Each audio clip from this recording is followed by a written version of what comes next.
இன்றைய நாளின் செய்தியின் தலைப்பு, நீதிமான்கள் மேல் தேவன் காட்டும் அக்கறை. எல்லாரும் சொல்லுங்க, என்ன தலைப்பு? அல்லேலூயா, அல்லேலூயா. நீதிமான்கள் மேல் தேவன் காட்டும் அக்கறை. அதை ஒரு மனிதன் தன்னுடைய வாழ்க்கையில் அனுபவித்ததை அவன் எழுதியிருக்கிறான். யோபு 36:7-11 வாசுமா மைக்கில். அவர் தம்முடைய கண்களை நீதிமான்களை விட்டு விலக்காமல் அவர்களை ராஜாக்களோட கூட சிங்காசனத்தில் ஏறவும் உயர்ந்த ஸ்தலத்தில் என்றைக்கும் உட்கார்ந்திருக்கவும் செய்கிறார். அவர்கள் விலங்குகள் போடப்பட்டு உபத்திரவத்தின் கயிறுகளால் கட்டப்பட்டு இருந்தாலும் அவர் அவர்கள் கிரியையையும் மிஞ்சி போன அவர்களுடைய மீறுதல்களையும் அவர்களுக்கு தெரியப்படுத்தி அக்கிரமத்தை விட்டு திரும்பும்படி அவர்கள் செவியை திறந்து கடிந்து கொள்ளுகிறார். அவர்கள் அடங்கி அவரை சேவித்தால் தங்கள் நாட்களை நன்மையாகவும் தங்கள் வருஷங்களை செல்வ வாழ்வாகவும் போக்குவார்கள். அல்லேலூயா. இந்த வசனத்தில் 7வது வசனத்திலிருந்து 11வது வசனம் வரையிலும் உள்ள இந்த வசனங்களில் நீதிமான்கள் மேல் தேவன் வைத்திருக்கிற அக்கறையை காட்டுகிறது. இந்த 4 வசனங்களில் ஒரு 6 காரியங்களை இந்த வசனத்தில் பார்க்கலாம். முதலாவது, நீதிமான்கள் மேலே தேவன் வைத்திருக்கிற அக்கறை எவ்வளவு பெரியதென்றால், அவர் தம்முடைய கண்களை நீதிமான்களை விட்டு என்ன செய்யறது இல்லையா? என்ன செய்யறதில்ல? கவனிங்க, என்ன செய்யறதில்ல? ஐயோ, எத்தனை ஒரு பெரிய விஷயம் இல்லை இது. எவ்வளோ பேர் பெருசாக நினைக்கிறீங்க? என்ன ஆச்சரியம் பாருங்க. இருக்கிற எத்தனையோ வேலைகள் மத்தியில் உலகம் முழுவதும் படியளக்கிற கடமை அவருக்கு இருக்கிறது. இப்படிப்பட்ட கவனிங்க, இனிமேலாம் வசனம் பார்க்காதீங்க. இவ்வளோ வேலைகள் மத்தியில் ஆண்டவர்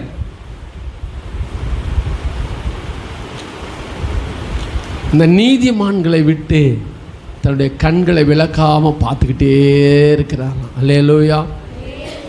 ஒரு நல்ல ஒரு குடும்ப தலைவன் எவ்வளவு வேலை இருந்தாலும் குடும்பத்தை சரியாக நடத்துகிறவன் தான் நல்ல தலைவன். ஒரு நல்ல ஊழியக்காரன் பாலியாங்கிச்சோ அவர்கள் ரட்சிக்கப்பட்ட உடனே ஆர்வத்தில் வீட்டிலே இருக்க மாட்டாராம். ஊழியம் போவாராம். ஒரு நாள் வந்த உடனே பேகை வச்சுட்டு, அழுக்கு பேகெல்லாம் வச்சுட்டு, அடுத்து ஒரு பேக் ரெடியாக அவங்க ஒய்ஃப் ரெடி பண்ணி வச்சுருக்கிறாங்களாம். ட்ரெஸ் பண்ணி அயன் பண்ணி உடனே தூக்கிட்டு போகிறாராம்.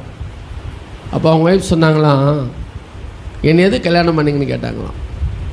என்னை எதுக்கு கல்யாணம் பண்ணீங்க? எதுக்கு கல்யாணம் பண்ணீங்க?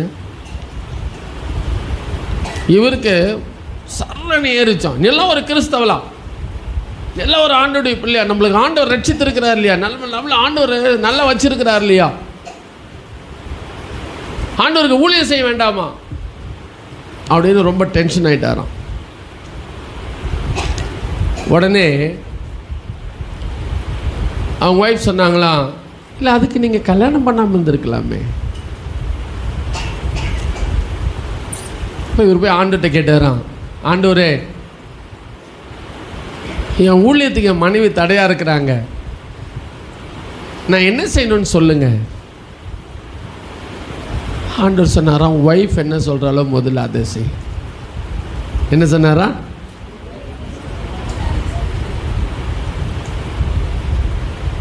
ஏன்னா தன் குடும்பத்தை நடத்தாதவன் ஒரு சபையை எப்படி நடத்த முடியும்? என் தேவன் நீதி உள்ளவர். அல்லேலூயா. அப்படி என்றால் ஒரு நல்ல எவ்வளவுதான் பிஸி இருந்தாலும், எவ்வளவுதான் வேலை இருந்தாலும், எவ்வளவுதான் பெரிய 15 லட்சம் பேர் உள்ள சபையாக இருந்தாலும்,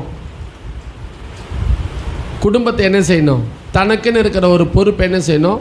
சரியாக செய்யணும். அதுபோல தான் நான் இப்படி பார்க்கிறேன் இந்த வசனத்தை. ஆண்டவருக்கு எவ்வளவு பெரிய வேலை, எவ்வளவு பெரிய வேலை. மூவி முழு கர்த்தர். அவர் கர்த்தர்னா என்ன? படி அளக்கிறவர். கர்த்தர்னா என்ன? படி அளக்கிறவர். அவைகள் உம்மை நோக்கி கூப்பிட நீர் அவைகளுக்கு என்ன கொடுக்கிறீர்? ஆகாரம் கொடுக்கிறீர். எல்லாம் அவரை நோக்கி பார்க்குது. ஒவ்வொரு நாளும் ஒவ்வொரு பறவைகள், மிருகங்கள், எல்லாம் ஜீவராசிகள் எல்லாம் அவரை நோக்கி பார்க்குது. எல்லாத்துக்கும் ஒரு படி அளக்கிறார். இவை எல்லாவற்றின் மத்தியில் தம்முடைய பிள்ளைகளாகிய நீதிமான்கள் மேலேயும் கவனத்தை வச்சுக்கிட்டே இருக்கிறார். அல்லேலூயா. அதுதான் அக்கறை. வெளியில் 1000 வேலைகள் இருக்கலாம், குடும்பத்தில் ஒரு தேவை கூட என்ன செய்யக்கூடாது? குறைவுபடக்கூடாது. என்ன ஒருத்தர் கேட்டார், எப்படி நீங்கள் இப்படி ஃபேமிலி உங்களால் மெயின்டைன் பண்ண முடியுதுன்னு. ஒரு ஊழியக்காரர் கேட்டார். நீங்கள் வெளியிலையும் சுற்றிக்கிட்டே இருக்கிறீங்க, குடும்பத்துலேயும் பிள்ளைகளோடு இருக்கிறீங்க, அன்பாக இருக்கிறீங்க, மனைவியோடு இருக்கிறீங்க, குடும்பத்துக்கு தேவையானதெல்லாம் பண்ணிகிட்டு இருக்கிறீங்களே, எப்படி அப்படின்னார். நான் சொன்னேன், எங்கே ஊழியம் செய்தாலும் என்ன செய்தாலும் என்னுடைய கவனம் இன்னொரு கவனம் எங்கே தான் இருக்கும்? என் குடும்பத்தின் மேல் தான் இருக்கும், என் பிள்ளைகள் மேல் தான் இருக்கும். ஸோ நானே இப்படி இருக்கும்போது ஆண்டவர் எப்படி இருப்பார் யோசிச்சுக்கிடுங்க. அல்லேலூயா. ஸோ இந்த இடத்துல நான் என்ன பார்க்கிறேன் என்று சொன்னால், நீதிமான்கள் யார் என்று சொன்னால் ஆண்டவருடைய பாசத்துக்குரியவர்கள். சொல்லுங்க, பக்கத்தில் பார்த்து கேளுங்க, நீங்க நீதிமானான்னு கேளுங்களேன். சரி, அவங்க பதில் எதிர்பாருங்களேன். இப்போ என்ன சொல்றாங்க பாருங்களேன். வம்பாயுது. சொல்லுங்க, பக்கத்தில் பார்த்து கேளுங்க, நீங்க நீதிமானான்னு கேளுங்க. Very good. இப்போ சொல்லுங்க, அப்படியானால் கையை கட்டின்னு சொல்றான் பாரு, கையை கொடுத்து சொல்லு. அப்படியானால் நீங்கள் ஆண்டுடைய பாசத்துக்குரியவர். அல்லேலூயா. கேளுங்க, நீங்க நீதிமானான்னு கேளுங்க. இப்போ சொல்லுங்க, அப்படியானால் நீங்கள் தேவனுடைய பாசத்துக்குரியவர். அல்லேலூயா. ஒரு பாசத்துக்குரியவர்கள் மேலே தான் இப்படி கவனம் முழுசும் இருக்கும். I am right? சரியா இல்லைங்களா? அல்லேலூயா. அதுபோல தான் நீதிமான் மேலே தேவன் அக்கறையாக இருக்கிறது, பாசமாக இருக்கிறவர் நீதிமான்களுக்கு மேலே அக்கறையாக இருக்கிறதுக்கு ஒரு காரணம், ஒரு எடுத்துக்காட்டு என்னவென்று சொன்னால், அவருடைய கண்கள் என்ன செய்யல? நீதிமான்களை விட்டு விலக்கிறதே கிடையாது. இரண்டாவது 7வது வசனத்தில் 2வது பகுதி சொல்லுது, நீதிமான்கள் வாழ்க்கை என்ன செய்யறதுங்களா? உயர்த்துகிறார். ஏன்னா அவருக்கு ஒரு கடமை இருக்கு. என் பிள்ளைய நல்ல டாப் லெவலில் கொண்டு வந்து நிறுத்தணுங்கிற ஆசை எனக்கு இருக்கு. அது என்னுடைய கடமை. அதுக்கு எல்லாத்துக்கும் நான் உதவி செய்யணும். ஆமா, அது ஆசை. ஆண்டவருக்கு நீதிமானை குறித்து என்ன ஆசை? வாசிங்க அந்த வசனம், 7வது வசனம். அவர்களை ராஜாக்களோட கூட சிங்காசனத்தில் ஏறவும், ராஜாக்களோடு சிங்காசனத்தில் ஏறவும், உயர்ந்த ஸ்தலத்தில் என்றைக்கும் உட்கார்ந்திருக்கவும் செய்கிறார். அல்லேலூயா. இந்த நீதிமான் மேல ஆண்டவருக்கு எவ்வளவு பாசம்னா, அவங்கள உயர்த்தி வச்சு அழகு பார்க்கணும், அவங்கள ஆசீர்வதித்து அழகு பார்க்கணும். அக்கறையும் பாசமும் கலந்தது. கவனிங்க, எடுக்கலன்னா பரவாயில்ல. Praise the Lord. அல்லேலூயா. ஆண்டவர் நீதிமான்கள் மேலே எவ்வளவு அக்கறையும் பாசமும் வச்சிருக்கிறார் பாருங்க. ரெண்டாவது, இந்த நீதிமான்களை எவ்வளோ தூரம் கர்த்தர் நேசிக்கிறார் பாருங்க. அக்கறை இருந்தால் தான் இந்த சம்பவங்கள்லாம் நடக்கும். 8வது வசனம், 8, 9 சேர்த்து வாசிங்க. அவர்கள் விலங்குகள் போடப்பட்டு உபத்திரவத்தின் கயிறுகளால் கட்டப்பட்டு இருந்தாலும் அவர் அவர்கள் கிரியையையும் மிஞ்சி போன அவர்களுடைய மீறுதல்களையும் அவர்களுக்கு தெரியப்படுத்தி என்ன செய்கிறாரு? அல்லேலூயா. இதாங்க நீதிமான்கள் மேலே கர்த்தர் வைக்கிற அக்கறை. ஒருவேளை சில தவறுகளால் அவர்கள் உபத்திரவப்பட்டாலும், ஒருவேளை அறியாமையினால செய்த தவறுகள், சந்தர்ப்ப சூழ்நிலையினால செய்த தவறுகள், அல்லது ஏதோ ஒரு காரணத்தினால செய்த தவறுகள், இந்த தவறுகள் எல்லாம் ஆண்டவர் என்ன செய்கிறாரா? அவர்களுக்கு என்ன செய்கிறாரு? தெரியப்படுத்துகிறார். என்ன செய்கிறாரு? சொல்லுங்க. தெரியப்படுத்துகிறார். அப்படின்னா என்ன அர்த்தம்னா, அந்த உபத்திரவத்திலிருந்து வெளியே வருவதற்கு வழிகாட்டுகிறார். இந்த தெரியப்படுத்துறதுக்கு அர்த்தம் என்னதுங்க? ஆமா, அவர்களுடைய மீறுதல்களை தெரியப்படுத்துறாரு. இதாங்க அக்கறை. நீங்க என்ன நினைப்பீங்க? கோவப்படுவீங்க. மனுஷன் புத்தி என்ன தெரியுமா? அந்த பாசத்தை மனுஷன் புரிஞ்சுக்கிடவே மாட்டான், அந்த அன்பை புரிஞ்சுக்கிடவே மாட்டான், அந்த அக்கறையை புரிஞ்சுக்கிடவே மாட்டான். உடனே என்ன பண்ணுவீங்க? என் சூழ்நிலை யாருக்கு தெரியும்? ஏன் நிலைமை அவருக்கு என்ன தெரியும்? ஏன் கஷ்டம் என்னைக்கு அவருக்கு என்ன? இது நீ எப்போவுமே உன்னுடைய புலம்பல் பாடி பாடியே ஏற்றுக்கொள்ளுகிற தன்மையை இழந்து விட்டாய். நீ ஏற்றுக்கொள்ளுகிற தன்மை இழந்து போனபடியினால்தான் உன்னுடைய உபத்திரவத்திலிருந்து வெளியே வருவதற்கு வழிகாட்டினாலும் அந்த வழியை உன்னால் பின்பற்ற முடிகிறதில்லை. ஒரு அக்கறையோடு, அன்போடு, கரிசனையோடு, பாசத்தோடு நீ அந்த இரு உபத்திரவத்திலிருந்து, கஷ்டத்திலிருந்து, இப்போது இருக்கிற நஷ்டத்திலிருந்து வெளியே வருவதற்கு உன்னுடைய மீறுதல்களையும் உன்னுடைய தவறுகளையும் சுட்டி காட்டி அதிலிருந்து வெளியே வருவதற்கு வழிகாட்டும் போது யாதொருவருக்கு ஏற்றுக்கொள்ளக்கூடிய மனதில்லாமல் இருக்கிறதோ அவருடைய வாழ்க்கை ஒரு நாளும் விடுதலை இல்லவே இல்லை. நீ எப்பவும் கஷ்டத்தில் தான் இருக்கணும். ஏன்? அந்த பாசத்தை புரிந்து கொள்ளாதவர்கள், அக்கறையை புரிந்து கொள்ளாதவர்கள், ஆண்டுடைய அன்பை புரிந்து கொள்ளாதவர்கள். ஆனால் யார் இந்த அன்பை புரிந்து கொண்டு, பாசத்தை புரிந்து கொண்டு, இந்த அக்கறை, ஆண்டவர் என் மேல் அக்கறையாக இருக்கிறார் என்பதை புரிந்து கொண்டு, ஆண்டவர் என்னுடைய நலனுக்காக தான் என்னோடு பேசுகிறார் என்பதை புரிந்து கொண்டு நீ ஒத்துக்கொள்ளுவாயானால், அதிலிருந்து வெளியே வருவதற்கு நீ பிரயாசப்படுவாயானால், ஆண்டவர் அதிலிருந்து வெளியே வருவதற்கு காட்டுகிற வழியிலே நீ நடக்க முற்படுவாயானால் உன்னுடைய உபத்திரவத்திலிருந்து ஒரு பெரிய விடுதலை உண்டாகும். உன்னுடைய கஷ்டத்திலிருந்து ஒரு பெரிய விடுதலை உண்டாகும். ஹல்லேலூயா, ஹல்லேலூயா. தேவன் அக்கறையோடு தான் இதை சொல்லுகிறார். என்ன அழகாய் சொல்லுகிறார் பாருங்கள். அவர்கள் விலங்குகள் போடப்பட்டு உபத்திரவத்தின் கயிறுகளால் கட்டப்பட்டிருந்தாலும் அவர் அவர்கள் கிரியைகளையும் மிஞ்சி போன அவருடைய மீறுதல்களையும் அவர்களுக்கு தெரியப்படுத்துகிறார். நீ என்ன நினைக்கிற? உன்னுடைய தவறை உனக்கு சுட்டி காட்டின உடனே நீ என்ன பண்ணுறன்னா குற்றம் கண்டுபிடிக்கிறாங்கன்னு நினைக்கிற. இல்லை, உங்கள் மேலே இருக்கிற அக்கறையில் ஆண்டவர் பேசுகிறார். உன்னுடைய மனப்பக்குவம் எப்படி இருக்குன்னு பார்க்கணும். உன்னுடைய மனப்பக்குவத்தின் அடிப்படையில் தான் உன்னுடைய உபத்திரவத்திலிருந்து உனக்கு விடுதலை.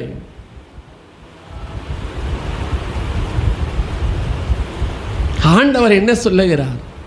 நீ மிஞ்சி போன காரியங்கள், உன்னுடைய மீறுதல்களை ஆண்டவர் என்ன செய்கிறாரு? சுட்டி காட்டுறாரு. அது லாபம்னு நினைத்துக்கிடணும். பிரைஸ் தி லார்ட், அல்லேலூயா. அது ஆண்டவர் நேசிக்கிறார்னு நினைச்சுக்கிடணும். ஐயோ, இப்படி ஒரு நபர், அதாவது வசனம் சொல்லுது இல்லைங்களா, ஆலோசனை இல்லாத இடத்தில் ஜனங்கள் விழுந்தும் போவாங்க, சீர்கட்டும் போவாங்க. ஹல்லேலூயா. ஜெயம் வராது. இன்னொரு இடத்துல என்ன சொல்லுது, ஆலோசனை இல்லாத இடத்துல என்ன கிடைக்காது, ஜெயம் இருக்காது. ஆண்டவர் சொல்லுகிற காரியம் எல்லாம் எதுக்கு, நமக்கு ஜெயத்தை கொடுப்பதற்காக. அதனால என்ன செய்யணும், உன் மேல ஆண்டவர் அன்பா இருக்கிறதையும் அக்கறையா இருக்கிறதையும் நீ புரிந்து கொண்டு அதிலிருந்து கஷ்டத்திலிருந்து வெளியே வருவதற்கு காட்டுகிற வழியிலே நடக்க நீ என்ன செய்யணும், நம்ம ஒவ்வொருத்தரும் ஒப்பு கொடுக்கணும். இதை புரிந்து கொள்ளணும். அல்லேலூயா. அடுத்தபடியாக ஆண்டவர் 10வது வசனம் வாசிமா. அக்கிரமத்தை விட்டு திரும்பும்படி அவர்கள் செவியை திறந்து கடிந்து கொள்ளுகிறார். அல்லேலூயா. இது 2வது வசனத்துக்கும் முன்னுள்ள வசனத்துக்கும் நல்ல தொடர்பு இருக்கு. எப்போ இது அக்கிரமமா மாறுது, முதல்ல என்ன செய்யறாரு, தெரியப்படுத்துறாரு. நீ அந்த தெரியப்படுத்துறத அலட்சியம் பண்ணி அதுக்கு ஒப்பு கொடுக்காம போய் தொடர்ந்து அதே மிஞ்சி போகிற காரியங்களையும் அதே மீறல்களையும் நீ தொடர்ந்து செய்யும் போது அது என்னவா மாறுது, அக்கிரமமா மாறுது. அல்லேலூயா. புரியுதுங்களா? என்னவா மாறுது? ஆமா, தொடர்ச்சி அதே செய்கையை நீ செய்யும் போது அது என்னவா மாறுகிறது, அக்கிரமமா மாறுது. அப்ப கூட கர்த்தர் உன்னை வெறுக்கிறது இல்லை. அப்ப கூட கர்த்தர் வெறுக்கிறது இல்லை. நீ அக்கிரமக்காரனா இருக்கும் போது உன்னை கர்த்தர் வெறுக்கிறது இல்லை. அவர் என்ன சொல்கிறாரு, வாசி இன்னொரு முறை அந்த வசனத்தை. அக்கிரமத்தை விட்டு திரும்பும்படி அவர்கள் செவியை திறந்து கடிந்து கொள்ளுகிறார். அக்கிரமத்தை விட்டு திரும்பணும் தான் எதிர்பார்க்கிறாரு. அதனால என்ன செய்யறாருன்னா, முதல்ல கொஞ்சம் சாஃப்டா சொல்லி பார்த்தாரு, நீ கேட்கல. இப்ப என்ன செய்யறார் தெரியுமா, கடிந்து கொள்ளுகிறார். ஃபர்ஸ்ட் சான்ஸை மிஸ் பண்ணதுனால இப்போ கொஞ்சம் இது கூட எதில் தான் செய்கிறாரு, ஏம்மா சொல்லுங்கம்மா, எதில் செய்கிறாருங்க? ஆமாம், இது எதுக்கு எதில் செய்கிறாருப்பா? உன் மேலே இருக்கிற வெறுப்பில் ஆண்டவர் செய்கிறது இல்லை. உன்னை வேண்ட அக்கிரமத்தை பார்த்தார்னா, வெறுப்பில் செய்தார்னா அடிப்பார். தண்டிக்கிறதுக்கும் கண்டிக்கிறதுக்கும் நிறைய வித்தியாசம் இருக்கு. இங்க ஆண்டவர் தண்டிக்கல, கண்டிக்கிறார். வெறுப்பு இருந்தா தண்டிப்பார், அன்பு இருந்தா கண்டிப்பார். இப்ப ஆண்டவர் கண்டிக்கிறாரா தண்டிக்கிறாரா? கண்டிப்பது எதை காண்பிக்கிறது? ஆண்டுடைய அன்பை காண்பிக்கிறது, ஆண்டுடைய அக்கறையை காண்பிக்கிறது. ஹல்லேலூயா. தண்டிக்கல, அன்புள்ள தெய்வம். இந்த அக்கிரமக்காரனை தண்டிக்காத ஒரே தெய்வம். அக்கிரமக்காரன் மேல அன்பு செலுத்துகிற ஆண்டவர். அல்லேலூயா, அல்லேலூயா. அவர் அக்கிரமக்காரனுடைய செவியை திறந்து, இருதயத்தை திறந்து அவனை என்ன செய்யறாரு, கண்டிக்கிறார். ஏன்னா அந்த மிஞ்சின மீறுதல்களை எல்லாம் சொன்ன போது, தெரியப்படுத்தும் போது அதை ஏற்றுக்கொள்ளல. அது ஏற்றுக்கொண்டிருந்தா இந்த செகண்ட் இதுக்கு வர வேண்டிய அவசியம் இல்லை. புரியுதுங்களா? அதோட அது ரொம்ப சிம்பிளா முடிஞ்சிட்டு இருக்கும். அதை செய்யாததுனால தான் இப்போ அடுத்த ஆப்ஷனுக்கு வர வேண்டியது இருக்கு. இதுவும் அன்பினால தான் உண்டாகுது. அல்லேலூயா. இதுவும் அக்கறையினால தான் உண்டாகுது. புரியுதுங்களா? இது யாருக்கும்? நீதிமான்களுக்கு. Praise the Lord. அல்லேலூயா. இப்ப என்ன செய்யறாரு, அவர்கள் அக்கிரமத்தை விட்டு திரும்பும்படி அவர்கள் செவியை திறந்து கடிந்து கொள்ளுகிறார். நீ என்ன செய்யணும் தெரியுமா? உடனே If really righteous person, அவன் உண்மையாவே ஒரு நீதிமானாய் இருப்பான் என்று சொன்னால் அவன் எப்படிப்பட்டவனாய் இருப்பான் தெரியுங்களா? இந்த 11வது வசனத்தின்படி இருப்பான். உண்மையான நீதிமானை எப்படி கண்டுபிடிக்கலான்னா, ஆண்டுடைய அன்பை புரிந்து கொண்டவனை எப்படி கண்டுபிடிக்கலான்னா, வாசிங்க 11வது வசனம். அவர்கள் அடங்கி அவரை சேவித்தால் தங்கள் நாட்களை நன்மையாகவும் தங்கள் வருஷங்களை செல்வ வாழ்வாகவும் போக்குவார்கள். அல்லேலூயா. இழந்த நஷ்டம், பட்ட உபத்திரவம், பட்ட கஷ்டம், போராட்டம் எல்லாவற்றிலிருந்து விடுவிக்கப்பட்டு, அல்லேலூயா அல்லேலூயா, எல்லாவற்றிலிருந்து விடுவிக்கப்பட்டு எப்படி வாழ்வாங்களா? நன்மையாகவோ செல்வ வாழ்வாகும் அவர்களுக்கு என்ன செய்கிறாரு? ஆமென், அல்லேலூயா. அவங்க வாழ்க்கை எப்படி இருக்குன்னு தெரியுங்களா? செல்வ செழிப்பா இருக்கும். யாருடைய வாழ்க்கை? யார் கடிந்து கொள்ளுதலை ஏற்றுக்கொள்ளுகிறார்களோ. கவனிங்க, நீங்க எப்படி இருக்கிறீங்கன்னு பாருங்க. நீங்கள் மிஞ்சி போகும்போது, மீறுதல் நடக்கும்போது, உங்கள் மேல் கர்த்தர் அக்கறை வைத்து நேராக வந்து பேச மாட்டார். ஒன்று, உங்ககிட்ட இருக்கிற வசனத்தின் மூலமாக, உங்கள் வீட்டில் எங்கேயாவது வசனம் இருக்கும், அந்த வசனத்தின் மூலமாக கர்த்தர் பேசுவார். இல்லைன்னா உனக்கு ஒழுங்காக பைபிள் படிக்கிற பழக்கம் இருந்தா, தினமும் காலையில் வேதம் வாசிக்கிற பழக்கம் இருந்தா, காலையிலையோ மாலையிலையோ அந்த வேத வசனத்தின் மூலமாக உன்னோடு பேசுவார். இல்லை என்று சொன்னால், தேவனுடைய ஆலயத்துக்கு வரும்போது உனக்கென்று ஒரு போதகரை கர்த்தர் கொடுத்திருக்கிறாரே சபைக்கு, அந்த போதகர் மூலமாக பேசுவார். இப்படி கர்த்தர் உன்மேல் அன்பு வைத்து பேசுகிற அப்படிப்பட்ட தருணங்களை, வாய்ப்பை நீ பயன்படுத்தி கொண்டு, அதை ஒத்துக்கொண்டு நீ அடங்கி சேவித்தால், எப்படி சேவிக்கணும்?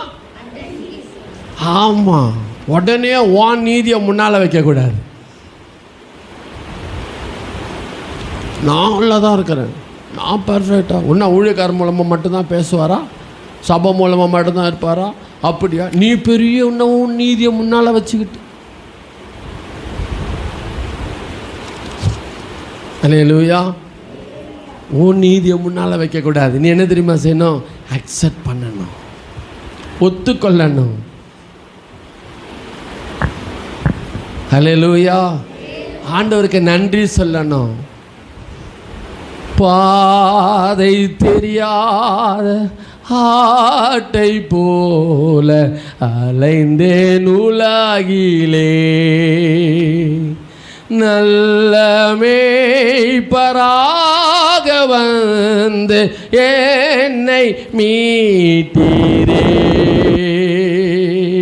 நல்ல மேய்ப்பராக வந்து என்னை மீட்டீரே. நீ நன்றி சொல்லணும். ஆண்டவருக்கு என்ன சொல்லணும்? அப்பா, என் மேல இவ்வளோ அக்கறை வச்சிருக்கிறீங்களப்பா, என்ன தேடி வந்திருக்கிறீங்களப்பா, என் வாழ்க்கையை செல்வ செழிப்பாக மாற்றுவதற்கு இவ்வளவு நல்ல ஆலோசகராக எனக்கு இருக்கிறீங்களே, எனக்குன்னு புத்தி சொல்வதற்கு ஒரு ஆளை நியமித்து வைத்திருக்கிறீர்களே. அல்லேலூயா. ஆண்டவர் அப்பாயின்ட் பண்ணியிருக்கிறாருப்பா, உனக்கு புத்தி சொல்வதற்கு ஒரு ஆள் ஆண்டவர் அப்பாயின்ட் பண்ணியிருக்கிறார். அவர் தான் இந்த சபைக்கு பால் டேவிட். ஆண்டவர் அப்பாயின்ட்மெண்ட் வச்சிருக்கிறார். நீ எவ்வளவு சந்தோஷப்படணும். உன்னையும் ஒரு பொருட்டென்று எண்ணி, உன்னையும் நேசித்து,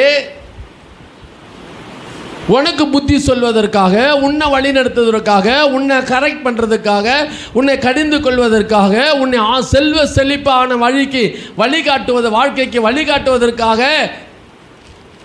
ஒரு அபிஷேகத்தை கொடுத்து ஒரு ஊழியக்காரனை வச்சிருக்கிறாரே. அதுக்கு நீங்கள் எவ்வளவு நன்றி சொல்லணும் ஆண்டவருக்கு. நன்றி சொல்லணுமா வேண்டாமா? இல்லை, ஆண்டவர் ஆளு கொடுக்கப்பட்ட யார் தெரியுமா? யாருக்கு டீச்சரை பார்த்தா பிடிக்காது? கீழ்ப்படியாதவனுக்கு, ஒழுக்கம் இல்லாதவனுக்கெல்லாம் யாரை பார்த்தா பிடிக்காது? ஆமாம். யாருக்கு டீச்சரை பார்த்தா பிடிக்கும்? நல்லா படிக்கிற பையனுக்கும் ஒழுக்கம் உள்ளவனுக்கும் டீச்சரை பார்த்தா என்ன செய்யும்? அப்போ பாஸ்டர் பிடிக்காதவன் யார் சொல்லுங்க? தீமோத்தேயு பிரதர் சொல்லுங்க. கீழ்ப்படியாதவனுக்கும் ஒழுக்கம் இல்லாதவனுக்கும் பாஸ்டர் பிடிக்காது. எவன் எங்கள் வாத்தியார் ரொம்ப நல்ல வாத்தியார்ன்றானோ அப்படின்னா என்ன அர்த்தம்? அவன் கொஞ்சம் ஒழுக்கமாக இருக்கிறான்னு அர்த்தம். ஆனால் ஒழுங்காக இருக்கிறவனுக்கு நல்லா பிடிக்கும் எங்கள் பாஸ்டர், நல்ல பாஸ்டர். ஏன்னா அவனை கேட்கறதுக்கு பாஸ்டருக்கு எதுவுமே இல்லை.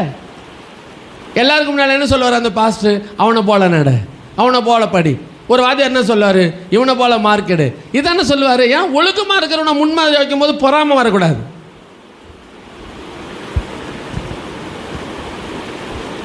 அல்லேலூயா.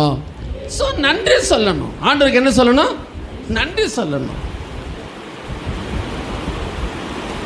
எப்போ இது இப்போ இதெல்லாம் அந்த கடிந்து கொள்ளதில் ஏற்றுக்கொண்டு வழிகாட்டுதலின்படி நடந்து எல்லாம் அடங்கி சேவித்தால் என்ன செய்யணும்?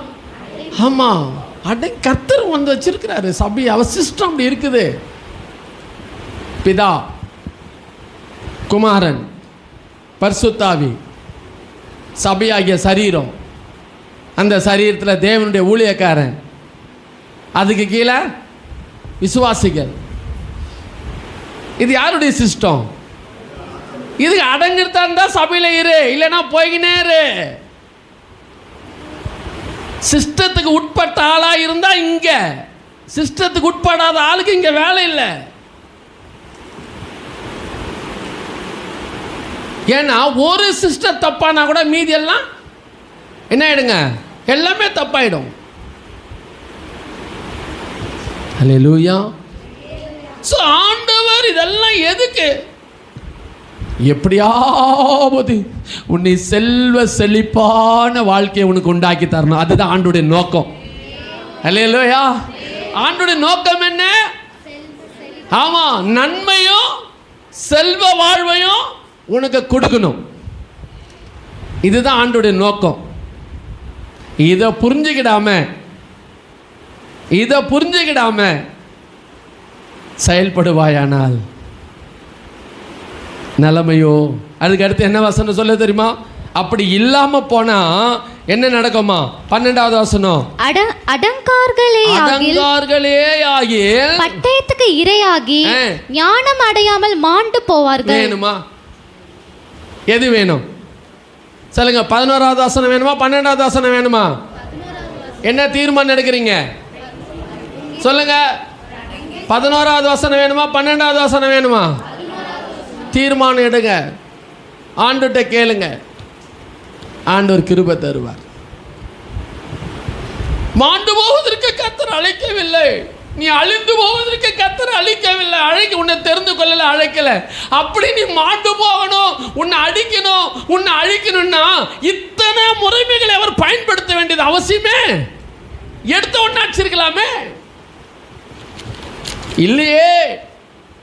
தேவனுடைய அன்பு வெளிப்பட்டு கொண்டே இருக்கிறது. உன்னை அழிக்க வேண்டும் என்பதல்ல, உன்னை நன்மையாகவும் செல்வ வாழ்வையும் கொடுத்து வாழ வைக்கதானே கர்த்தர் உன்னை அழைத்தார்.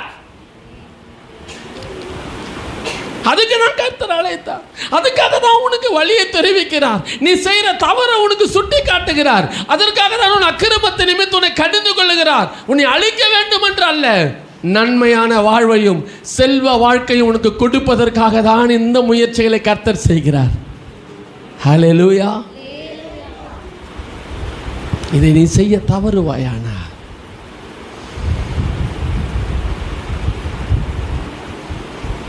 அதனால தான் வசனம் சொல்லுது, ஞானியை கடிந்து கொள், அவன் உன்னை என்ன செய்வான்? கனம் பண்ணுவான். ஒரு ஞானியை கூட்டு கடிந்து கொண்டா அவன் போய் என்ன பண்ணுவான் தெரியுமா? அவன் அதை அந்த கடிந்து கொள்ளதில் ஏற்றுக்கொண்டு திருந்தி ஆசீர்வதிக்கப்பட்டு வரும்போது என்ன செய்வான்? கொஞ்சம் பழம் எல்லாம் வாங்கிட்டு வந்து கொடுப்பான். ஐயா, நீங்கள் அன்றைக்கி சொல்லுறது நான் கேட்டனால தான் இன்றைக்கி நல்லா இருக்கிறேன், இல்லைன்னா இன்றைக்கி நான் எப்படியோ போயிருப்பேன், இந்தாங்க ஐயா. கனம் பண்ணுவான். ஆண்டவர் சொல்கிறாரு, தயவு செய்து மூடனை மட்டும் கடிந்து கொள்ளாத. யார? வசனம் இருக்குது இல்லை? மூடன் என்ன செய்யக்கூடாது? அல்லேலூயா. ஆனால் எனக்கு தெரியும், உண்மையாகவே எனக்கு நல்லா தெரியும், இந்த சபையில் அநேக ஞானிகள் இருக்கிறீங்க. நிறைய நேரங்களில் நான் சண்டே சர்வீஸை முடிச்சுட்டு போய் வீட்டில் துக்கப்படுவேன், மனசு ரொம்ப வேதனைப்படுவேன். உங்களுக்கு தெரியாது, நான் ஆண்டுகிட்ட போய் கேட்பேன், ஏன் ஆண்டவரே சும்மா என்ன இப்படி பண்ணுறீங்க? வைராக்கியத்தில் ரொம்ப பேசிடுறேன் இல்லை? ஆமாம், ரொம்ப பேசிடுவேன். கடினமான வார்த்தைகளை சில நேரங்களில் நான் யூஸ் பண்ணுறது எனக்கு பிடிக்கல, நிச்சயமாக பிடிக்கல. நீங்கள்லாம் தயவு செய்து என்னை தப்பாக நினைக்காதீங்க, நான் வேணுன்னே யூஸ் பண்ணுறேன்னு நினைக்காதீங்க. நான் போய் அழுவேன், முடிஞ்ச உடனே போய்ட்டு அழுவேன். ஏன் ஆண்டவர் எல்லாருக்கும் என்னை பகையாளி ஆக்குறீங்க? யார் என்னை விரும்புவா? நான் இப்படி ஒரு ஹார்ஷாக நடந்துக்கிறது எனக்கே பிடிக்கலையே. எப்படி சபை வளரும்? நான் போய் கேட்பேன்.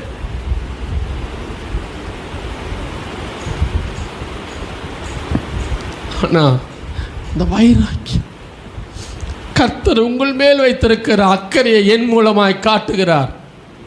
கர்த்தர் உங்கள் மேல் வைத்திருக்கிற அன்பை என் மூலமாய் காட்டுகிறார். உங்களுக்கு நன்மையும் செல்வ வாழ்வில் கொடுக்க வேண்டும் என்பதற்காக என்னை பயன்படுத்துகிறார். சில நேரங்களில் நான் அநேகருக்கு ஆகாதவனாகவும் வெறுப்பானவனாகவும் காணப்படலாம். ஆனால் நான் கர்த்தர் கையில் இருக்கிற பாத்திரம். அவர் என்னை எப்படி உபயோகப்படுத்துகிறாரோ நான் அப்படி உபயோகப்பட வேண்டும். கர்த்தர் உன்னை நேராக கடிந்து கொண்டால் உன்னால் தாங்க முடியாது என்பதை தெரிந்து கொள். அதனாலதான் கர்த்தர் ஊழியக்காரனை வைத்து உன்னை எச்சரிக்கிறார், ஊழியக்காரனை வைத்து உன்னை கடிந்து கொள்ளுகிறார். எதற்காக கடிந்து கொள்ளுகிறார்? உனக்கு ஒரு நன்மையும் செல்வ வாழ்வையும் கொடுப்பதற்காக கடிந்து கொள்ளுகிறார். நான் அடிக்கடி சொல்லுவேன், இந்த சபையின் மேல கர்த்தர் வைத்திருக்கிற அக்கறை போல ஒருவேளை மற்ற சபைகள் மேல கர்த்தர் வச்சிருப்பாரோ இல்லையோ எனக்கு தெரியாது. ஆனால் நம்ம சபை மேல ஆண்டவர் அளவு கடந்த அக்கறை வைத்திருக்கிறார். எத்தனை பேர் உணர்றீங்கன்னு எனக்கு தெரியல. பிரியமான கர்த்தருடைய பிள்ளையே, நாம் அடங்காதவர்களாக இருந்து மாண்டு போவதற்கு கர்த்தர் நம்மை அழைக்கல. அடங்கி சேவித்து, அடங்கி ஆண்டவருடைய அன்பை சேவித்து, ஆண்டவரை சேவித்து, அவர் என்ன உபத்திரம் நம்மை கடிந்து கொண்டாலும், அவர் நமக்கு நம்முடைய தவறுகளை சுட்டி காண்பித்தாலும், என்னுடைய அருமையான இந்த தம்பிமார்களுக்காக நான் ஆண்டவரை ஸ்தோத்திரிக்கிறேன். என்னுடைய அருமையான இந்த பிள்ளைகளுக்காக, உங்கள் யாவருக்காக நான் கர்த்தரை ஸ்தோத்திரிக்கிறேன். நான் அநேக நேரங்கள் அநேகருக்கு முன்பாக உங்களை பேரை சொல்லி நேராகவே சில காரியங்களை சொல்லும் போதெல்லாம் கூட நீங்களாம் பொறுமையாக இருக்கிறீங்க பாரு. மறுபடியும் இந்த சபைக்கு வரீங்க பாரு. பிள்ளைகளே, கர்த்தர் உங்களை ஆசீர்வதிப்பார். கடிந்து கொள்ளுதலில் சில நேரங்களில் நான் கடிந்து கொள்ளும் போது நீங்கள் ஏற்றுக்கொண்டு மறுபடியும் தேவ சமூகத்துக்கு வாஞ்சியோடு வருகிற உங்களை தேவன் ஆசீர்வதிப்பார். ஹல்லேலூயா. அந்த விஷயத்தில் நான் மிகுந்த சந்தோஷப்படுகிறேன். ஆனால் அதே நேரத்தில் இன்னும் அடுத்த லெவலுக்கு போகிறதுக்கும் முயற்சி செய்யுங்க. ஹல்லேலூயா. அடுத்த லெவலுக்கு போகிறதுக்கு முயற்சி செய்யுங்க. சீரா நடங்க. புரியுதா தம்பி? அழகு. சீரா நடங்க. உடைய வாழ்க்கை நன்மையாகவும் செல்வ செழிப்பாகவும் மாற்ற வேண்டும் என்று கர்த்தர் அழைத்திருக்கிறார். அவருடைய அன்பை புரிந்து கொள்ளுங்க. நான் கடினமானவன் அல்ல, ஆனால் கர்த்தருடைய வைராக்கியம் எனக்குள் இருக்கிறது. ஹல்லேலூயா. கர்த்தருடைய வைராக்கியம் தான் இயேசுவை கோபப்பட செய்தது தேவனுடைய ஆலயத்தில். அல்லேலூயா. ஆலயத்தை குறித்த பக்தி வைராக்கியம் என்று அவர் இயேசு சொல்லுகிறார். அந்த பக்தி வைராக்கியம் தான் அவரை சாட்டி எடுக்க வைத்தது. அருமையான கர்த்தருடைய பிள்ளைகளே, அடங்கி சேவிக்க உங்களை ஒப்புக்கொடு. நான் 2 காரியத்தை சொல்லி உடனே முடிக்கிறேன். இப்போ இந்த நீதிமான்கள் மேலே கர்த்தர் அக்கறையாக இருக்கிறாரு. இப்போ நீங்கள் பார்த்து கேட்டீங்களே, ஒருத்தர் 11 முறை கேளுங்க, நீங்கள் நீதிமானான்னு சொல்லுங்க. கேட்க மாட்டீங்களா 2 பேரும்? அவங்க 2 பேரும் கேட்கலையே.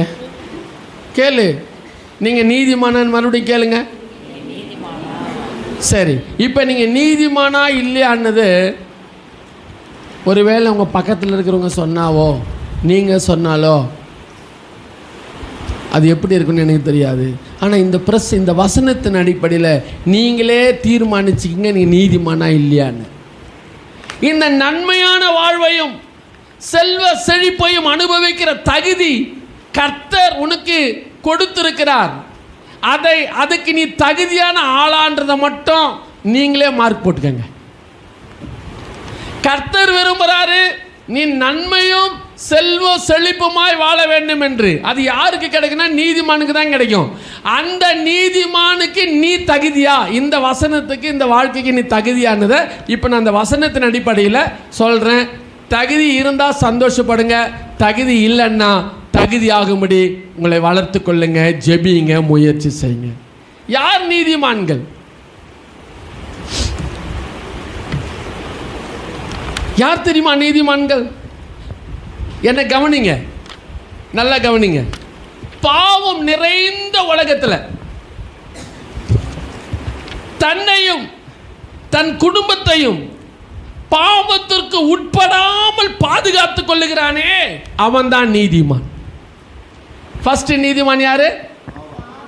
பாவம் நிறைந்த இந்த உலகத்தில் தன்னையும் தன் குடும்பத்தையும் பாவத்திற்கு உட்படாமல் காத்துக்கொள்கிறான் பாருங்க. தானும் பாவத்துக்கு உட்படல, தான் குடும்பமும் பாவத்திற்கு உட்படாமல் பாதுகாத்துக் கொள்கிறான் பாருங்க. அவங்க தான் நீதிமான். அப்படிப்பட்ட நீதிமான் தான் 2 பேர். ஒன்று நோவா, இன்னொன்று யாருங்க சொல்லுங்க? லோத்து. இவங்க 2 பேருமே நோவாவை குறித்து உங்களுக்கு தெரியும். லோத்தை குறித்து மட்டும் வாசிருங்க. 2 பேதுரு 2:8. அவன் எப்படி வாழ்ந்தான் பாருங்க. அவன் தான் நீதிமான். இப்போ நீங்க பாருங்க, உங்களை நீங்க கம்பேர் பண்ணி பாருங்க. நீங்க இந்த பாவம் நிறைந்த உலகத்தில் நீங்களோ உங்க குடும்பமோ பாவத்துக்கு உட்படாம பாதுகாத்துக் கொள்றீங்களான்னு பார்த்துக்கிடுங்க. வாசிமா. நாள்தோறும் அவர்களுடைய அக்கிரம கிரியைகளை கண்டு நாள்தோறும் அக்கிரம கிரியைகள் தான் அந்த தேசத்துல இருந்தது. நீதியுள்ள தன்னுடைய இருதயத்தில் வாதிக்கப்பட்ட நீதிமானாகிய லோத்தை அவர் ரட்சித்திருக்கிறார். சோதோம் கொமோரா தேசத்துல போய் ஒருத்தன் நீதிமானா இருக்கிறான் பாருங்க. முடியுமா? ஹலோ, என்ன தம்பி சாலமன், இட் இஸ் பாசிபிள்? ரொம்ப கஷ்டம். ஃபர்ஸ்ட் நீதிமான் யாரு? நீதிமானுடைய தகுதி என்ன? உலகமே பாவத்தில் இருந்தாலும், கவனிங்க சிஸ்டர், அப்புறமா உங்களை ஆராய்ந்து பார்க்கறதுக்கு தான் இது. உலகம் முழுவதும் பாவத்தில் இருந்தாலும் நீ மாத்திரம், நீ உன் குடும்பமும் பாவத்துக்கு உட்படாமல், அந்த அக்கிரம செய்கைக்கு உட்படாமல் உன்னை வேறு விரித்து கொண்டு ஜீவிக்கிற குடும்பமாக, பரிசுத்தவாட்டிகளாக, பரிசுத்தவான்களாக பாதுகாத்து கொள்ளுகிற குடும்பமாக இருப்பா என்று சொன்னால் நீங்க தான் நீதிமான். நம்பர் 2, பழி வாங்க வேண்டும் என்ற எண்ணம் இல்லாதவன் நீதிமான். யார் தெரியுமா? தாவீது. சவுல் சொல்றான், நான் அல்ல நீயே நீதிமான். 1 சாமுவேல் 24:17. தாவீதை பார்த்து, நீ என்னை பார்க்கிலும் நீதிமான், நீ எனக்கு நன்மை செய்தாய், நானும் உனக்கு தீமை செய்தேன். காரணம் என்ன தெரியுமா? தீமை செய்தவனுக்கு தீமை செய்ய வேண்டும் என்ற எண்ணம் இல்லாதவன், அதாவது பழி வாங்க வேண்டும் என்ற எண்ணம் இல்லாதவன், தீமை செய்தவர்களுக்கு நன்மை செய்ய வேண்டும் என்ற எண்ணம் உள்ளவன். டேய், புரியுதாப்பா? உங்க வாழ்க்கையில் நீங்க அப்படி இருக்கிறீங்களா? நன்மை செய்தவர்களுக்கு நன்மை செய்து தீமை செய்தவர்களுக்கு தீமை செய்கிறவர்களா இருக்கிறீங்களா? இல்லை உங்களுக்கு எவ்வளவு தீமை செய்தாலும் அவர்களுக்கு நன்மை மட்டுமே செய்கிறதை குறிக்கோளாய் வைத்திருக்கிறீர்களா? அப்படி இருப்பீர்கள் சொன்னால் நீங்க தான் நீதிமான். அந்த நீதிமான்கள் மேல் தான் கர்த்தர் அக்கறையா இருக்கிறார். நீதிமான் என்ற ஒரு ஸ்தானத்துக்கு வரணும்னா இதெல்லாம் இருக்கணும். அல்லேலூயா. நம்பர் 3, எசேக்கியேல் 18ஆம் அதிகாரம் 9வது வசனம். என் கட்டளைகளின்படி நடந்து என் நியாயங்களை கைக்கொண்டு உண்மையாய் இருப்பானாகில் அவனே நீதிமான். அல்லேலூயா. யார் ஆண்டவருடைய கட்டளைகளையும் நியாயங்களையும் சரியாய் கை கொள்ளுகிறானோ, அந்த கட்டளைகளில் நியாயங்களில் ஓய்வு நாளும் அடங்கும். எதுவும் அடங்கும்? ஓய்வு நாளும் அடங்கும். ஓய்வு நாள் என்ன செய்யக்கூடாதுங்க? ஞாயிறு ஆராதனைக்கு கட்டடிக்கக்கூடாது. ஞாயிறு ஆராதனைக்கு கட்டடிக்கிறவங்கெல்லாம் நீதிமான் ஆக முடியாது. ஆமாம், ஏன்னா கட்டளை அப்படி தானே இருக்குது. 10 கட்டளையில் நியாய ஓய்வு நாளை பற்றி இருக்கா இல்லைங்களா? இருக்குல்ல. அப்போ அவங்களுக்கு எப்படி இந்த ஆசீர்வாதம் பொருந்தும்? ஏன்னா அந்த நீதிமான்கிற தகுதி இருந்து அவங்க என்ன செய்கிறாங்க? ஃபிட் ஆகலை.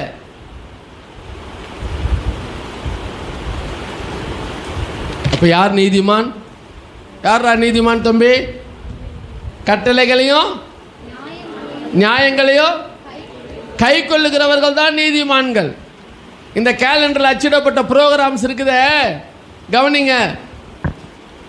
எங்களுக்காக இல்லை, உங்களுக்காக. பைபிள் ஸ்டடி அன்றைக்கி நீங்கள் வீட்டில் உட்காந்துருக்கிறதுக்கு பைபிள் ஸ்டடி வைக்கல. உபவாச ஜபத்தை நீங்கள் வீட்டில் உட்காந்துருக்கிறதுக்கு உபவாச ஜபம் வைக்கல. காத்திருப்பு கூட்டம் எங்களுக்கு இல்லை, நீங்கள் வீட்டில் உட்காந்துருக்கிறதுக்காக காத்திருப்பு கூட்டம் வைக்கல. சண்டே ஸ்கூலு உங்கள் பிள்ளைங்களுக்காக தான் வச்சுருக்கிறோம். இதெல்லாம் யார் நியமித்தது? ஆண்டவர் நியமித்தது. பரிசுத்தவான்களுக்கு தேவன் வெளிப்பாடு கொடுத்து நியமித்தது. இதிலெல்லாம் என்ன பண்ணணும்? இதெல்லாம் நியமனம். இதெல்லாம் மீறுகிறவர்கள் யார் கிடையாது? நீதிமான்கள் கிடையாது. கர்த்தருடைய கட்டளைகளையும் நியாயங்களையும் கை கொள்வதா யாருங்க? கை கொண்டு நடக்கிறவனே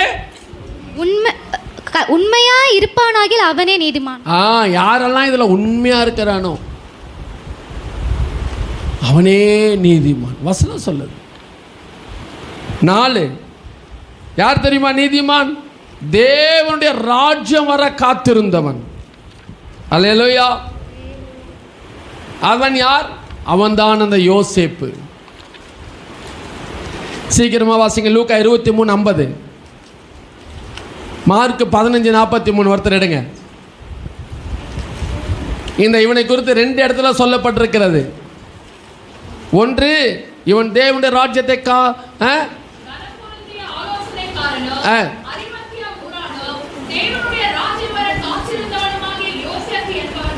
அல்லேலூயா. இவன் தேவனுடைய ராஜ்யத்தை வர காத்திருந்தவன்.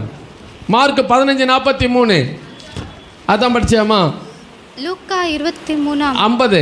யோசேப்பு என்னும் பேர் கொண்ட ஒரு ஆலோசனைக்காரன் இருந்தான். அவன் உத்தமனும் நீதிமானுமாய் இருந்தான். இவன் தான், இந்த நீதிமான் தான் தேவனுடைய ராஜ்யம் வர காத்திருந்தவன் என்று சொல்லி மார்க்கில் சொல்லப்பட்டிருக்கிறது. இவன் தான் இயேசுடைய சரீரத்தை என்ன செய்தான்? வாங்கி அடக்கம் பண்ணினான். அப்ப யார் நீதிமான்? தேவனுடைய ராஜ்யம் தனக்குள்ள வருவதற்கு காத்திருக்கிறவன். தேவனுடைய ராஜ்யம் என்று சொன்னால் ஒரு விதத்தில் நான் இப்படி சொல்லுவேன், பரிசுத்த ஆவியின் வல்லமை தனக்குள்ள வர காத்திருக்கிறவர்கள். அல்லேலூயா. ஆண்டவர் சொன்னார், தேவனுடைய ராஜ்யம் இப்போதே உங்களுக்குள்ள இருக்கிறது என்று சொன்னார். யார் நீதிமான்? இதுக்கெல்லாம் காத்திருக்கணும். தேவனுடைய ராஜ்யம் தனக்குள்ள வர காத்திருக்கணும். தேவனுடைய ராஜ்யத்தினுடைய அந்த ஆளுகை உட்பட ஆயத்தமாக இருக்கணும். அல்லேலூயா. அந்த தேவனுடைய ராஜ்யம் பரலோகத்தில் இருக்குதுன்னு மட்டும் நினைக்காதீங்க. அந்த தேவனுடைய ராஜ்யத்தினுடைய சட்ட திட்டங்கள் தான் சபைக்குள்ள இருக்குது. இந்த சபையின் ஆளுகைக்கு நீங்கள் உட்பட்டிருக்க வேண்டும். Price the Lord. இது ஒரு மாதிரி. தேவனுடைய ராஜ்யத்துக்கு இது என்னதுங்க? சபை ஒரு மாதிரி. இங்கே ஒழுங்காயிருந்து ரட்சிக்கப்பட்டு பரிசுத்தாவின் அபிஷேகம் பெற்று ஞானஸ்தானம் எடுத்து பரிசுத்தாவின் அபிஷேகம் பெற்று மன திரும்பி பரிசுத்தமாக வாழ்ந்து இங்கே தேர்னாதான் அங்கே செலக்ட் ஆக முடியும். உண்மையா இல்லைங்களா? அல்லேலூயா. எங்கே தேரணும்? இது என்னதுங்க? இது பயிற்சி கூடம். உன்னை எக்ஸாமுக்கு தயார்படுத்துகிற இடம் இது. இந்த பயிற்சி கூடத்திலையும் இந்த எக்ஸாமுக்கு தயார்படுத்துகிற இடத்துலையும் நீ அடங்காமல் ஜீவித்தால் எல்லாம் ஃபெயிலியர். Price the Lord. அடுத்தது 5வது ஒன்று சொல்லி முடிக்கிறேன். அறிந்த சத்தியத்தை தன் வாழ்க்கையில் யார் சரியாய் கை கொள்ளுகிறார்களோ அவங்க தான் நீதிமான். யாரு? அறிந்த சத்தியத்தை. அதற்கு உதாரணமாக கொர்நேலியு, அவன் ஆண்டவரை பற்றி அறிந்திருந்தான். செசரியா பட்டணத்திலே அவனுக்கு சுவிசேஷம் சொல்லப்பட்டது. அதற்கு பிற்பாடு எப்படியோ அவன் ஆண்டவரை பற்றி அறிந்து கொண்டான். அவன் இத்தாலியா தேசத்து அவன் இருந்தாலும் கூட அவன் இயேசு கிறிஸ்துவை ஆராதிக்கிறவனாக இருந்தான். பாருங்க, ரட்சிக்கப்பட்டா ஒழுங்கா இப்படி தான் ரட்சிக்கப்படணும். ஒரு ஆண்டவருடைய பிள்ளையுடைய ஆரம்பம் இப்படி தான் இருக்கணும். ஆமாம், அவன் தான் சத்தியத்தை அறிந்தவன். முதல் கோணல் முற்றும் கோணல். சிலதெல்லாம் ஆரம்பத்திலேயே சரியில்லைன்னா அது கடைசி வரலும் திருத்தவே முடியாது. அதை அவன் பாருங்க, ஆரம்பமே எப்படி இருக்கு? 2வது வசனம் வாசிங்க. அவன் தேவ பக்தி உள்ளவனும் தன் வீட்டார் அனைவரோடும் தேவனுக்கு பயந்தவனுமாய் இருந்து. எப்படி இருக்கணும் பாருங்க. ரட்சிக்கப்பட்டவனா இப்படிதான் இருக்கணும். அவன் தேவ பக்தி உள்ளவன். பக்தின்னா என்னங்க? அன்புங்க. ஆண்டவர் மேல அன்புள்ளவன். பக்தி உள்ளவனா என்ன? அன்புள்ளவன். கடவுள் மேல அன்புள்ளவன். அதனாலதான் அவன் எப்படிப்பட்டவனா இருக்கிறான்? தன் குடும்பத்தார் அனைவரோடும் தன் வீட்டார் அனைவரோடும் தேவனுக்கு பயந்தவனுமாய் இருந்து. தேவன் அன்பு என்ன தெரியுங்களா பண்றோம்? அன்புக்கு ஒரு பயம் இருக்கும் தெரியுங்களா? என்ன பயம்? அவர் எங்க மனசு கஷ்டப்பட்டுருவாரோ, ஐயோ அவர் துக்கப்பட்டுருவார். டேய் இங்க வா. அவர் எங்க துக்கப்பட்டுருவாரோ, அவர் எங்க வேதனைப்பட்டுருவாரோ, அவர் மனசு கஷ்டப்படக்கூடாது. எத்தனையோ மனைவிமார்கள், எத்தனையோ புருஷன்மார்கள் தன்னுடைய புருஷனுடைய மனசு கஷ்டப்படக்கூடாதுங்கிறதுக்காக எத்தனையோ சகிப்புத்தன்மையில் இருக்கிறவங்க இருக்கிறாங்க. தன்னுடைய புருஷனுடைய கஷ்டத்தை புரிந்து கொண்டவர்கள், தன்னுடைய மனைவியினுடைய கஷ்டத்தை புரிந்து கொண்டவர்கள்.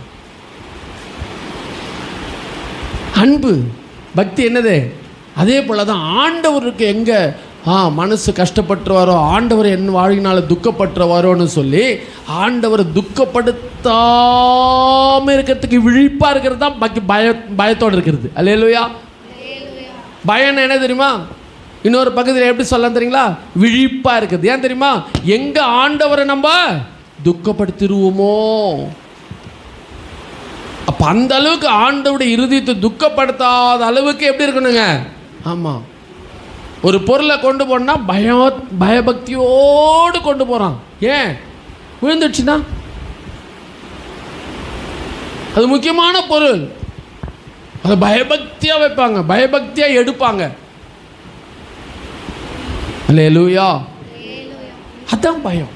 அப்படிப்பட்ட பயம், ஆண்டவர் மேல் அன்பு கலந்த பயம். 3வது, ஜனங்களுக்கு மிகுந்த தர்மங்களை செய்து எப்பொழுதும் தேவனை நோக்கி ஜெபம் பண்ணி கொண்டிருந்தான். அது இப்படி சொல்லணுமா? எப்பொழுதும் இது பாசிபிளா? இது பாசிபிளா? நான் நேற்று சொன்னேன்ல, ஆவியின் சிந்தை இருக்கிறவன் எப்பவும் ஜபத்தில் இருப்பான், எப்பொழுதும் ஜபம் பண்ணி கொண்டே. அப்படின்னா வேலைக்கு போக மாட்டாங்களா? வேலையில் இருந்தாலும் ஜபம், டிரைவ் பண்ணால் ஜபம், சைக்கிள் ஓட்டினா ஜபம், வேலை செஞ்சுக்கிட்டு இருந்தாலும் ஜபம், சமையல் பண்ணாலும் ஜபம், பாட்டு, ஸ்தோத்திரம், இதுதான். ஏன்? இவன் ஆவியின் சிந்தை உள்ளவன். மாம்ச சிந்தை இவனுக்கு இல்லவே இல்லை. குப்பை உள்ள இல்லை, சாக்கடை உள்ள இல்லை. Price the Lord. இவன் அறிந்த சத்தியம் அப்படி. யாரோ இவனுக்கு இதெல்லாம் சொல்லி கொடுத்துருக்குறாங்க. செசரியா பட்டணத்தில் சுவிசேஷம் சொல்லப்பட்டது. அந்த சுவிசேஷத்தை கேட்டிருக்கிறான். இதெல்லாம் பெரிய ஹிஸ்டரி இருக்குது இதுக்கு. அல்லேலூயா. இவனை பற்றி சொல்லுகிறது 22வது வசனம். சீக்கிரம் வாசிங்க.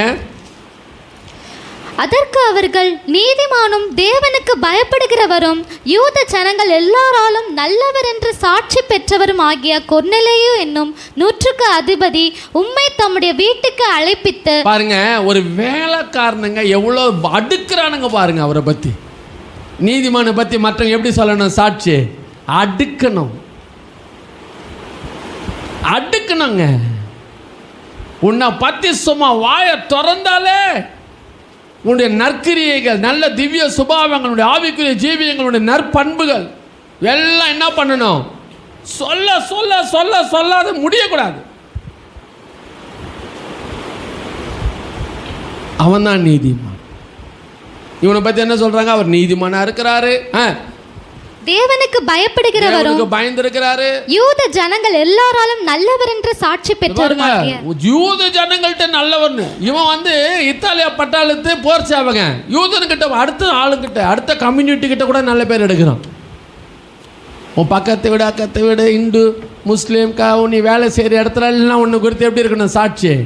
ஆமாம், அப்படியே டாப்பாக இருக்கணும். சொந்தக்காரங்களுக்குள்ள சாட்சி இருக்கணும். என்ன சாட்சி இருக்கணும் தெரியுமா?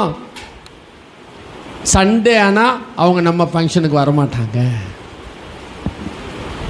அவர் போகிற சர்ச்சு அந்த அம்மா விடாதுப்பா, அந்த பாஸ்டர் என்ன தான் பண்ணி வச்சுக்கிறாரோ தெரியாது, போனால் எங்கள் சர்ச்சுக்கு தான் போகணுன்றாங்க. இப்படியெல்லாம் என்ன செய்யணும்? அதே நேரத்தில் அன்புள்ளவன்பா, எங்களுக்கு எவ்வளோ உதவி செஞ்சுக்கிறாங்க தெரியுமா? பெருமை இல்லை, தாழ்மையானவா. அவள் சர்ச்சுக்கு போக ஆரம்பிச்சது எப்படி மாற்றாங்க தெரியுமா? பேச்செல்லாம் மாறிடுச்சு, பெருமெல்லாம் மாறிடுச்சு. இப்படி சொல்லணும். அல்லேலூயா. அப்போ அறிந்த சத்தியத்தின்படி வாழ்கிறவன். ஃபர்ஸ்ட் யார் நீதிமான்? பாவம் நிறைந்த உலகத்தில் தன்னையும் தன் குடும்பத்தையும் பாவத்திற்கு படாமல் பாதுகாத்து கொள்ளுகிறவன். 2வது பழி வாங்கும் எண்ணம் இல்லாதவன். 3வது ஆண்டுடைய கட்டளைகளையும் நியாயங்களையும் கை கொண்டு நடக்கிறவன். 4வது ஆண்டுடைய ராஜ்யம் வர காத்திருக்கிறவன். 5வது அறிந்த சத்தியத்தை தன் ஜீவியத்தில் கடைபிடிக்கிறவன். இப்போ சொல்லுங்க, நீங்கள் நீதிமானா இல்லையான்னு உங்களுக்குள்ளவே சொல்லிக்கொள்ளுங்க. கர்த்தர் உங்களை ஆசீர்வதிப்பார். ஜெபம் பண்ணலாமா? ஸ்தோத்திரம் ஆண்டவரே, ஸ்தோத்திரம். ஒரு சின்ன ஜெபம் பண்ணுங்க. ஆண்டவரே, நானும் நீதிமானாய் வாழ்ந்து ஆண்டவரே நீர் தருகிற நன்மையும் செல்வ வாழ்வையும் அனுபவிக்கிற கிருபை எனக்கு தாரும். சீக்கிரம் ஜெபம் பண்ணுங்க. ஓ ஹல்லேலூயா. ஆமென். நீர் கடிந்து கொண்டாலும் ஆண்டவரே, நீர் எனக்கு குற்றங்களை தெரியப்படுத்தினாலும் நான் இனி உமக்கு அடங்கி சேவிப்பேன், தொழுது கொள்ளுவேன் சொல்லி ஜெபம் பண்ணுங்க. நீங்கள் எந்த விதத்தில் கடிந்து கொண்டாலும் அதற்கு நான் என்னை ஒப்பு கொடுக்கிறேன்னு சொல்லி ஜெபம் பண்ணுங்க.